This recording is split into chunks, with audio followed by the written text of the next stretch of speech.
चौपाई में लिख रखा कि ढोल गवार सुंदर पसुंदारी सकल तरना के अधिकारी।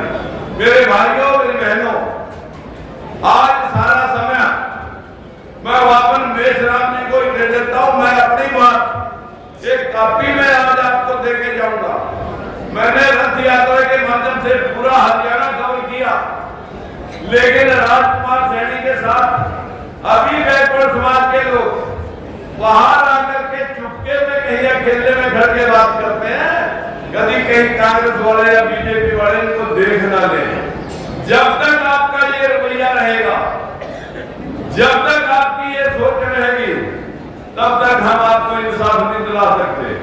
साथियों, हमें राज की भूख नहीं है।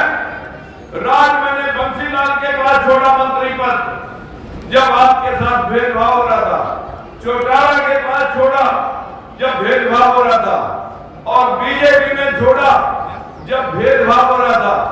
भेदभाव के खिलाफ हमने एक ऐलान कर रखा कि जनगणना कराओ, जिसकी जैसी संख्या भारी वैसी उसकी हिस्सेदारी, 100% का रक्षण करो।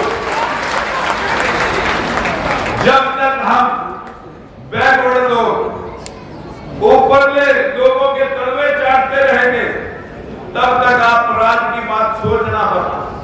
अगर हम छोटे भाई और बड़े भाई सारे इकट्ठे हो जाएंगे, एससी और बीसी इकट्ठा हो जाएगा, साथियों मैं छाती ठोक करके कह सकता हूं कि मर सकता हूं, कर सकता हूं, लेकिन आपके हितों के साथ खिलवाड़ नहीं देख सकता।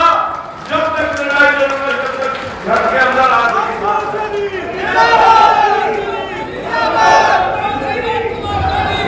मित्रों, जोश के लिए होश चाहिएगा, साहस चाहिएगा, बहुत सारी बातें कहने की, लेकिन आज पूरे अंधविश्वास का चीर हल करने के बाद लिए आज हमारे पास एक हेडमास्टर आया हुआ है।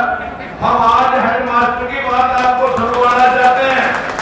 अगर मेरी बात सुनने में आपको कहीं तकलीफ होती है तो हमारे हेडमास्टर की बात सुन करके उसको फॉलो कर लेना। मूर्तियां पूजने से, फूले साहब की मूर्ति या बाबा साहब की मूर्तियां पूजने से काम नहीं चलेगा। आप जिस दिन जयंती होती है, महात्मा ज्योतिबा फूले की आज जयंती है, उनको हम नमन करने के लिए यहाँ पर आए हैं।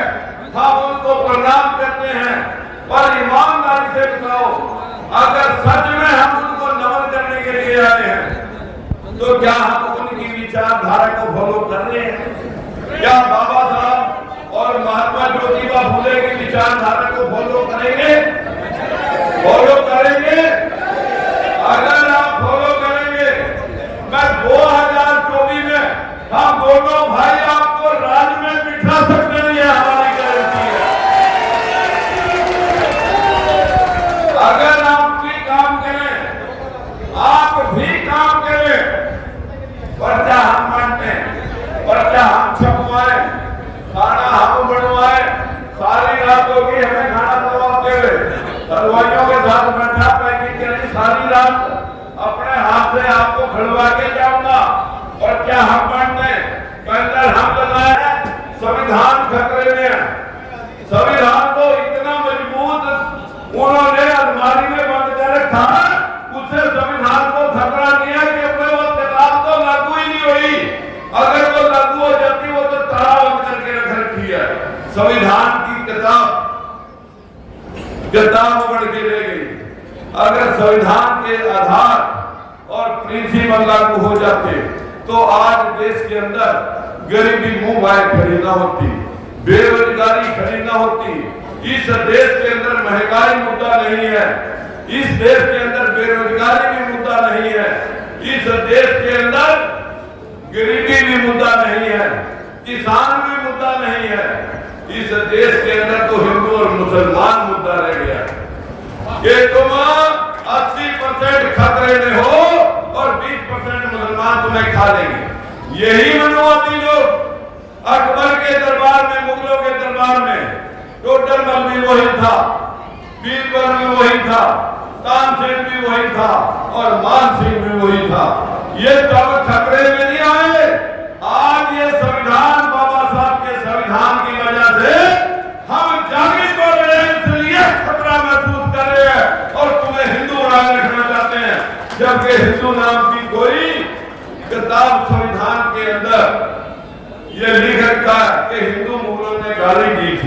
सिंधबाद के लोग, ये हिंदू नहीं, भारत के मूल निवासी हैं। मित्रों, बहुत सारी बातें हैं, मैं भी वही बातें कहूंगा, वामन बेसराम भी वही बातें कहें। आज हमारे मेहमान महाराष्ट्र से चल करके पूरा देश भ्रमण करके आज हमारे हरियाणा प्रांत में आए हैं,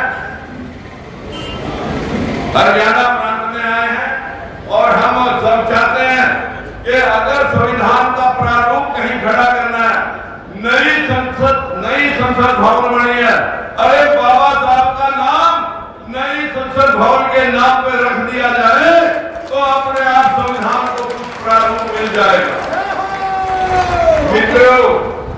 मित्रों, जब तक आप बैकवर्ड के लोग, निचले लोगों को अपना भाई मान करके उनके साथ नहीं चलोगे, ऊपर में लोग तब तक आपको लूटते रहेंगे। आज ये एससी और बीसी की जो लड़ाई है, माइनॉरिटी की जो लड़ाई है, वही 15% के खिलाफ जो फतवा जारी रहता है। इस देश में 25 हाई कोर्ट है, एक भी जज नहीं बैकवर्ड का। शेड्यूल कास्ट के 3% जज है। इस देश की 40 यूनिवर्सिटियों में अपना मोबाइल खोल कर देखना, शेड्यूल कास्ट की हिस्सेदारी सिर्फ 5% है, 95% जनरल कैटेगरी है। देश की जितनी मिलिट्री की रेजिमेंटें हैं, वो सब रेजिमेंटें निचले तबके की कोई नहीं है। हमारे देश के अंदर सैकड़ों राजदूत जाते हैं, कोई राजदूत आज तक आपका नहीं गया। मैं कहता हूं जो आज